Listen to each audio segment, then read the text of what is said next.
ya. Kalau yang sudah masuk angkatan 5 itu sudah ya. Tapi kalau untuk angkatan ke-6, nah angkatan ke-6, angkatan 1, 2, 3, 4 itu platformnya sama, tetapi substansi dari modulnya itu ada yang termodifikasi. Ya, contoh yang paling ekstrim misalnya paket 2. Paket 2 itu kalau di angkatan 1, 2, 3, 4 itu aksi nyatanya itu ada di modul 2.2 ya. Social Emotional Learning, SEL ya, Social Emotional Learning. Tapi untuk di angkatan ke-5 dan seterusnya itu ada di modul 2.3, coaching sebagai supervisi akademik. Di situ. Jadi nanti teman-teman pada saat melihat, kok beda ya, memang beda. Ya, memang berbeda. Kemudian coaching ini akan menjadi tagihan yang sebetulnya tidak akan dinilai oleh fasilitator. Jadi fasilitator itu hanya membantu para CGP untuk mempersiapkan pelaksanaan coaching. Ya, yang menilainya siapa nanti? Pengajar praktik. Ya, di PI 5. Di PI 5. Ya, ini simulasi ininya silakan nanti udah ada semua ya. Sama persis. Ya, sama persis. Di modul 1 ya, kemudian modul 2, modul 3 ya, itu sama persis ya. Nah, ada di dalam modulnya udah jelas ya, nanti akan ada alur merdeka. Nah, teman-teman itu nanti akan fokusnya ke sini. Tidak lagi lihat-lihat yang namanya pendampingan individu, lokakarya. Itu teman-teman tidak lihat-lihat lagi ke sana. Lihat ke sana itu hanya untuk melihat kemajuannya aja, kemajuan para CGP-nya seperti apa, kemudian teman-teman PP-nya sudah melakukan proses penilaian atau belum. Ya, kemudian ada permasalahan di mana PP melakukan fasilitasi kepada CGP-nya. Nah, itu proses-proses seperti itu yang bisa dilihat di pendampingan individu dan lokakarya. Tapi kalau Ibu Bapak masuk ke dalam untuk melakukan penilaian di PI dan di Loka, nah itu sudah tidak diperkenankan. Ibu Bapak fokus di modul, ya, di alur merdeka ini, ya. Nanti pada saat pembekalan, Ibu Bapak itu akan mendetailkan setiap aktivitas ini, mulai dari diri itu ada apa aja, eksplorasi konsep ada apa aja, ruang kolaborasi ada apa aja, demonstrasi kontekstual ada apa aja, elaborasi dan seterusnya. Satu-satu itu akan dipretelin oleh Ibu Bapak. Sehingga nanti Ibu Bapak pada saat melakukan fasilitasi itu akan lebih baik.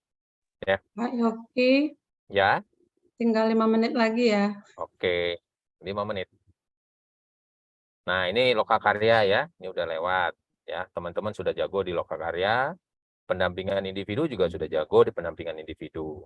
Kemudian di platform rekognisi. Nah, ini yang tadi disampaikan oleh Pak Kasiman. Nah, menjalankan tugas 1 kali ya, sebagai fasilitator sebanyak 1 kali, tes awal, tes akhir wajib ya. Kemudian dielaborasi pemahaman 10 kali di setiap modul itu wajib. Ya, wajib hadir. Ya, wajib hadirnya di apa? Di nanti dibuktikan ya. Wajib dibuktikan, aksi nyatanya nanti akan didampingi ya. Nah, ini elaborasi pemahaman itu dibuktikan. Jadi nanti Ibu Bapak itu akan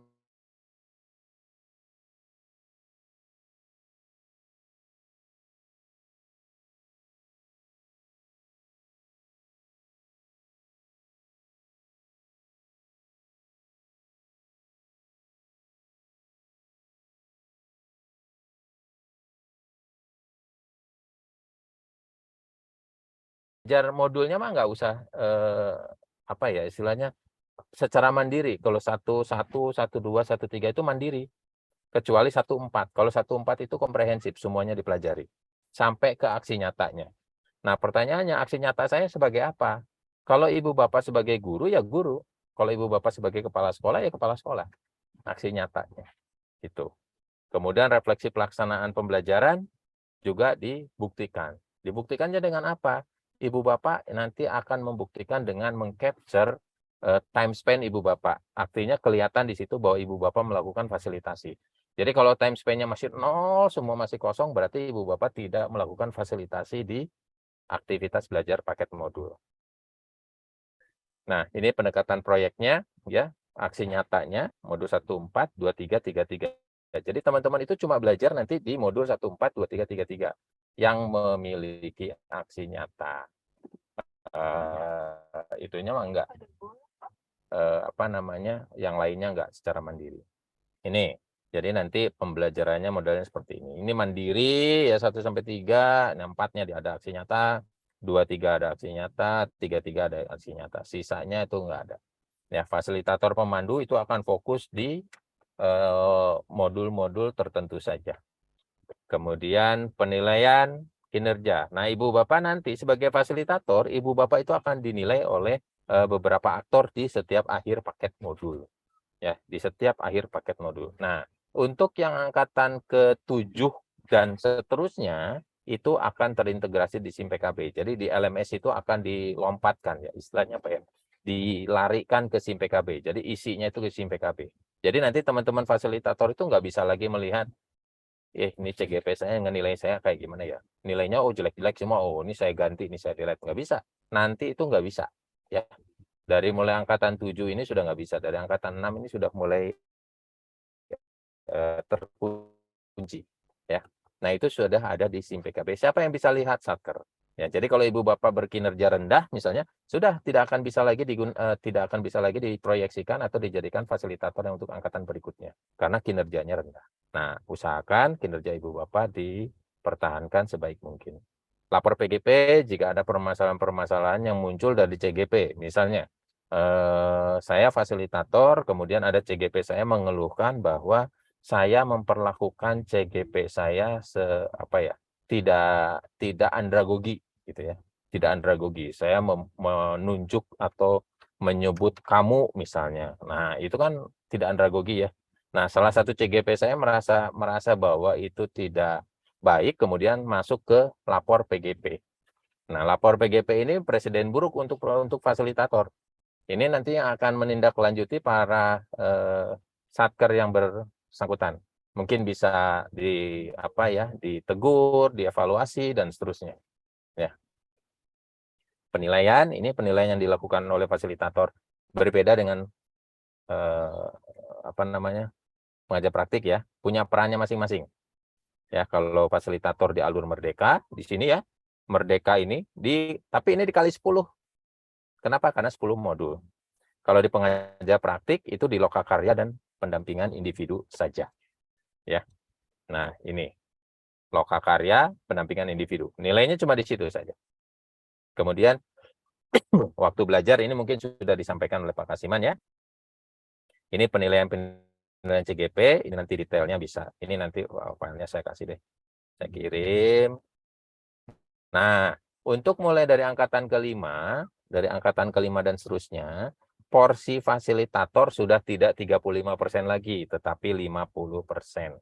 50%. Kalau angkatan 1 sampai 4 itu porsinya si PP itu lebih besar, 65. Tapi kalau sekarang itu 50-50. Ya. Kemudian ini ya fasilitasinya apa saja sih yang dilakukan oleh para fasilitator nanti ya, tatap muka pakai Jimit ya, harus bisa buka Jimit, ngerekam Jimit, yang menyimpan Jimit segala macam. Dan Ibu Bapak fasilitator itu adalah autopilot, tidak akan dibantu oleh admin. Jadi Ibu Bapak akan bekerja secara mandiri tanpa ada bantuan admin. Ya, makanya tatap muka ini direkam dan seterusnya itu mandiri, nggak bisa.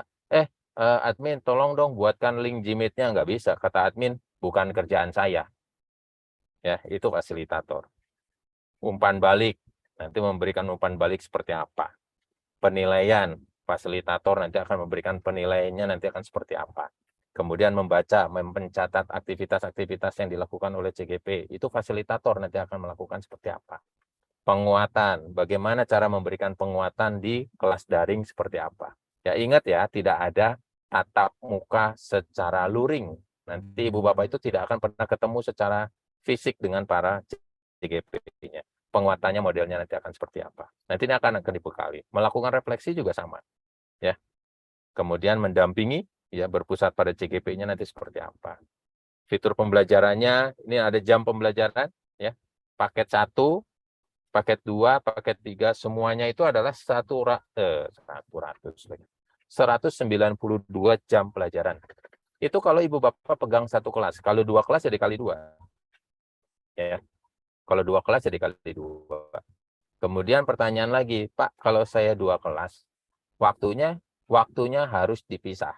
Jadi kalau kelas yang 1 misalnya jam 8 sampai jam 10, pertemuan tatap muka mayanya, kelas yang keduanya ya jam 10 sampai jam 12. Tidak boleh disatukan. Kalau disatukan berarti nanti secara administratif ibu bapak akan dianggap hanya memiliki 1 kelas. Semua itu akan dibuktikan oleh rekaman. Kemudian ini jam pelajarannya ya. Setiap modulnya itu ada 18 jam, kecuali yang 22 jam itu adalah modul-modul yang memiliki aksi nyata. Kemudian ini yang perlu diperhatikan, hati-hati ibu bapak pada saat ibu bapak menjadi fasilitator, time spend. Time spend itu diambil dari log akses di LMS. Jadi hati-hati juga, time spend itu ada idle time. Idle time-nya itu, apa sih idle time itu? Idle time itu adalah waktu di mana sistem tidak mendeteksi adanya aksi yang diberikan kepada LMS. Jadi layarnya itu diam, gitu, tidak bergerak sama sekali. Itu hanya diberikan waktu idle cuma 1 detik. Kalau 1 detik tidak ada aktivitas, udah mati dia. Idle time disebutnya. Jadi bagaimana caranya? Gunakan teknik fasilitasi fasilitator yang tadi ini. Nah ini nih yang banyak ini. Nah itu, gunakan teknik itu. Kalau tidak digunakan ya sudah, tidak akan pernah tercapai. Ini time span ibu bapak ini tidak akan pernah tercapai. Itu mungkin Mbak Elvida peran fasilitator ya, peran fasilitator di program guru penggerak berat memang, tapi kalau sudah dijalani sepertinya asik-asik aja. Itu Mbak Elvida, saya kembalikan ke Mbak Elvida. Baik Pak Yogi, terima kasih atas penjelasannya Ibu Bapak. Di Q&A-nya sudah banyak yang bertanya, jadi yang awal-awal kayaknya banyak pertanyaan untuk Bapak Kasiman. Memang tadi sudah dijelaskan dengan detail sama Bapak Kasiman, tapi mungkin Ibu Bapak ada yang belum bergabung dengan Zoom, jadi berkali-kali masih bertanya hal yang sama, tapi tetap saya sampaikan ya Ibu Bapak, mungkin tadi terskip gitu penjelasan dari Pak Kasiman. Jadi ada bertanya gini Pak, pertama Kepsek boleh nggak mendaftar PP sedang bertugas di angkatan 6, boleh tidak? Terus PP yang sekarang ikut program pendidikan guru penggerak, boleh tidak? Seperti itu Pak. Jadi itu kan satu kesatuan pertanyaan. Ya, oke Bapak Ibu, gini, PP yang sudah bertugas di angkatan 3, kemudian ditugaskan lagi di angkatan 6, posisinya belum bisa mendaftar karena masih bertugas. Harapannya nanti ikut di pendaftaran fasilitator angkatan berikutnya. Bapak Ibu harus diselesaikan aja dulu ya. Itu. Terus Bapak Ibu tidak ada kuota jumlah fasilitator per daerah ya, karena fasilitator itu bukan untuk daerahnya. Tadi Mas Yogi sudah sampaikan, fasilitator itu bertugas lintas kabupaten kota dan provinsi. Jadi tidak, pengakuannya bukan daerahnya. Misalnya daerah saya tidak ada, bukan itu. Jadi ini tidak dibatasi kuota, siapa saja yang bisa mendaftar, kemudian masuk passing grade, maka bisa dinyatakan lulus, walaupun nanti penugasannya tidak di daerahnya, atau di daerahnya tidak menjadi sasaran, tidak masalah. Bapak Ibu sekalian bisa menjadi fasilitator di daerah lain. Itu. Nah, sebenarnya saya udah daftar banyak sekali nih yang sudah saya rekap ya. Iya, saya juga nih Pak. Coba langsung saya jawab aja ini Bu Iya, Elvita boleh ya. Pak. Mohon Bapak Ibu sekalian perhatikan, kepala sekolah yang sudah pelatihan cakep, apakah bisa mendaftar rekognisi? Kalau sudah pelatihan cakep, tidak usah ikut rekognisi, tidak usah ikut CGP, tinggal minta dilantik saja kalau dibutuhkan. Itu sertifikat guru penggerak statusnya sama dengan sertifikat pelatihan calon kepala sekolah, bisa diangkat menjadi kepala sekolah untuk sama-sama 4 periode. Jadi tidak perlu ikut rekognisi lagi, karena sudah tinggal diangkat saja kalau daerahnya ngangkat. Ada pengajar praktek pindah sekolah. Apakah boleh daftar? Boleh, Bapak Ibu. Karena pengajar praktek ya yang akan menjadi fasilitator tidak ditentukan oleh daerahnya. Jadi mau pindah kemana saja boleh, enggak apa-apa. Daftar sebagai fasilitator. Itu jadi tidak masalah. Gitu. Sama ini juga Pak, yang mungkin ada beberapa fasil yang tidak terundang pada saat webinar ini, apakah mereka boleh mendaftar gitu Pak? Prinsipnya gini Bapak Ibu, pengajar praktek yang sudah bertugas 1 kali bisa di angkatan 1, angkatan 2, angkatan 3, atau angkatan 4 yang memenuhi persyaratan silakan boleh mendaftar. Jadi misalnya, oh nanti setelah itu saya buka portal, di situ ada surat, coba dibaca suratnya di situ. Tapi ada ketetapan tidak sedang bertugas sebagai PP, tidak sedang bertugas sebagai fasilitator. Jadi kalau sudah jadi fasilitator, ngapain ikut pendaftaran fasilitator lagi? Nanti sama sertifikatnya, gitu kan?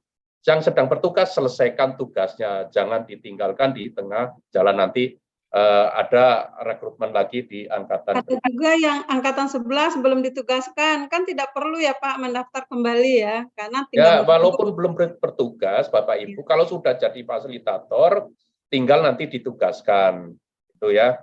Jadi bagi yang belum ditugaskan sudah masuk ke database di pendidikan guru penggerak sebagai fasilitator, karena mungkin kemarin terlalu banyak fasilitator sehingga akan ditugaskan di angkatan berikutnya. Tuh. Terus ada juga usianya Pak, saya sudah usia di atas 50 gitu. Bapak Ibu nanti persyaratan dilihat di surat ya.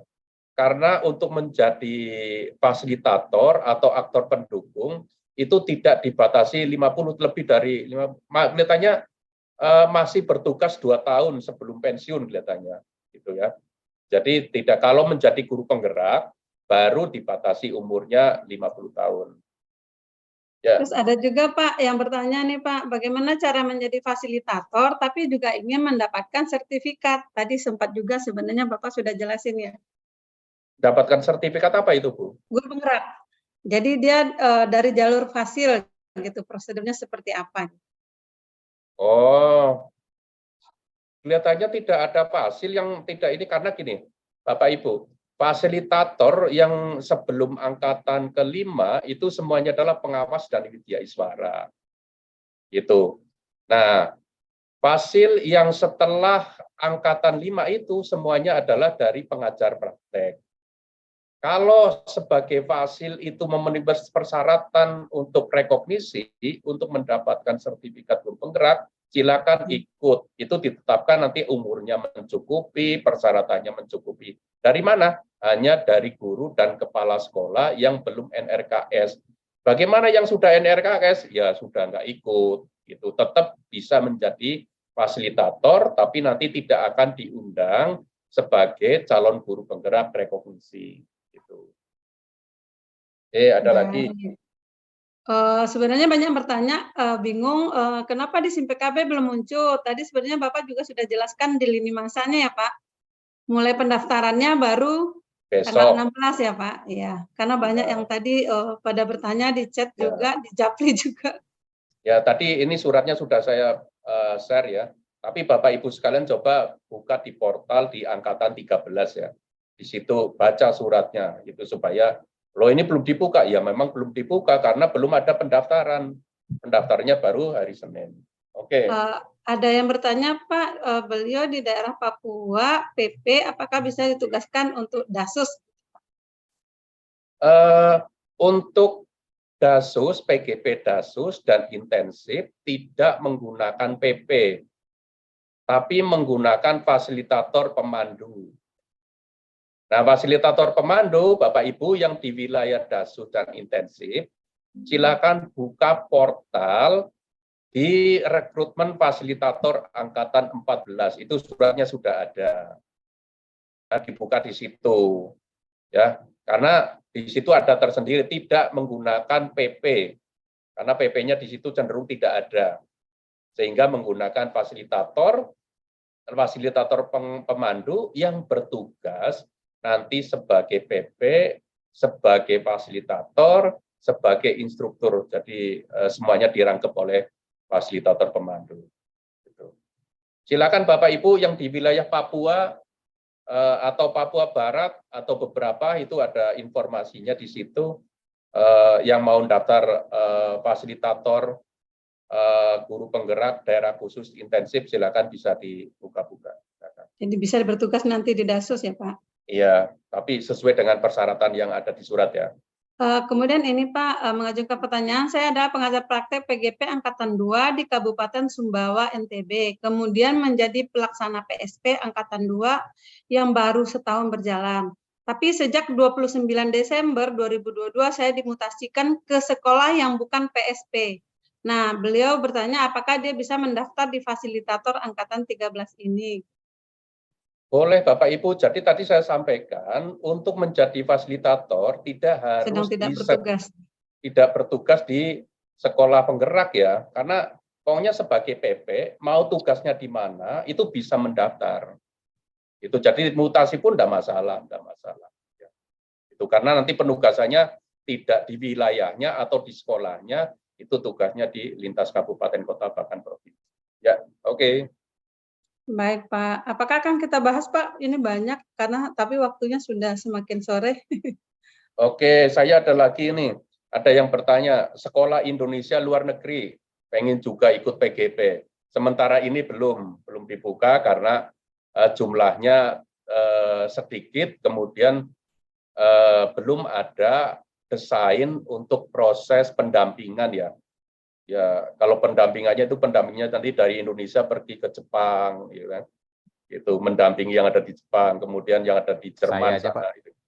Ya, Mas Yogi bisa nanti dari pendamping di sana. Jadi proses pendampingannya yang belum bisa, kita belum ada desain, ya belum dibuka prinsipnya. Oke. Ada yang bertanya sebenarnya ini Pak, beliau pengen menjadi pengawas, tapi syaratnya kan harus punya sertifikat guru penggerak. Untuk menjadi guru penggerak, beliau juga sudah lewat umurnya, tidak memenuhi syarat. Lalu apa saya harus yang dilakukan Pak? Apakah tetap mengikuti rekovisi? Beliau ikut PP Pak. Dari PP ya? Ya. Ya berperan menjadi fasilitator, nanti menjadi instruktur. Ya, bisa jadi banyak berperan. jalur ya Pak untuk berperan ya Pak? Gitu. Ya memang kalau ingin jadi pengawas, nggak bisa udah ini kan. Baik. Mungkin kita akhiri saja ya Pak. Sebelumnya mungkin ada closing statement dari Pak Yogi, kemudian Bapak atau bagaimana Pak? Ya, mengingat silakan, waktunya Mas sudah Yogi. semakin ini.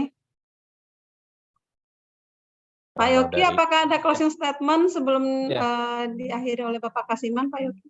Ya, kalau dari saya sih teman-teman PP agak merubah paradigmanya karena pendekatan PP dengan fasilitator itu berbeda.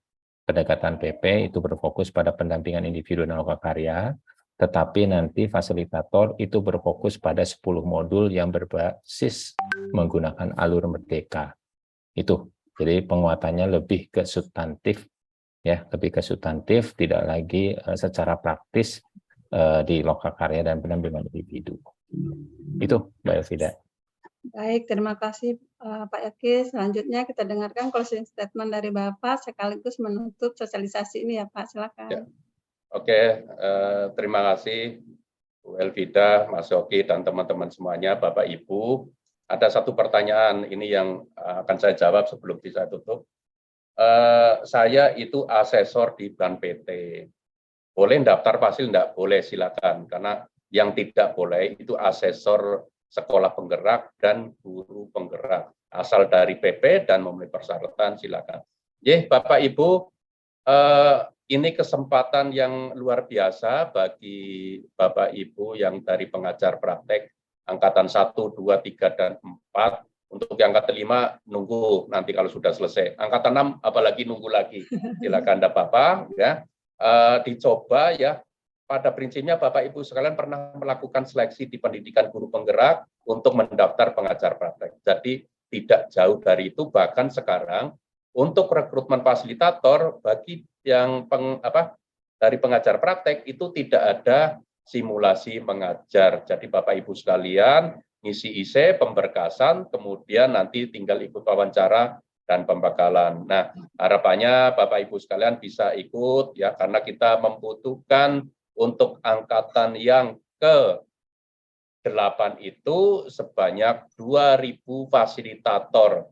Nah, harapannya ini dari Bapak Ibu sekalian ya, bisa banyak yang mendaftar dan saya doakan melulus semuanya ya, karena Bapak Ibu sekalian tidak bersaing dengan teman-teman untuk menjadi fasilitator, tapi bersaing dengan dirinya sendiri, melengkapi ya apa yang diminta sesuai dengan persyaratan. Jadi Bapak Ibu sekalian mengikuti pendaftaran ya, nanti kalau ada kesulitan silakan dikomunikasikan dengan mengucapkan alhamdulillahirabbil alamin, maka kegiatan sosialisasi calon fasilitator angkatan yang ke-13 saya nyatakan selesai. Terima kasih. Wassalamualaikum warahmatullahi wabarakatuh. Waalaikumsalam warahmatullahi wabarakatuh. Terima kasih Pak Yogi, terima kasih Pak Kasiman, Ibu Bapak semua. Jadi demikian penjelasan untuk sosialisasi ini. Ibu Bapak baik yang tidak ikut sosialisasi hari ini, seperti yang sudah diinfokan, asalkan memenuhi persyaratan, silakan mendaftar. Dan pendaftaran mulai tanggal 16 besok. Jadi silakan dicek SIM PKB Ibu Bapak masing-masing. Selamat mengikuti pendaftaran. Semoga Ibu Bapak lulus semua. Kami yang bertugas mohon pamit undur diri. Mohon maaf jika ada salah kata. Wabillahi taufiq wal hidayah. Wassalamualaikum warahmatullahi wabarakatuh. Diperkenankan Pak Kasiman, Pak Yogi, dan Ibu Bapak semua untuk live dari Zoom ini.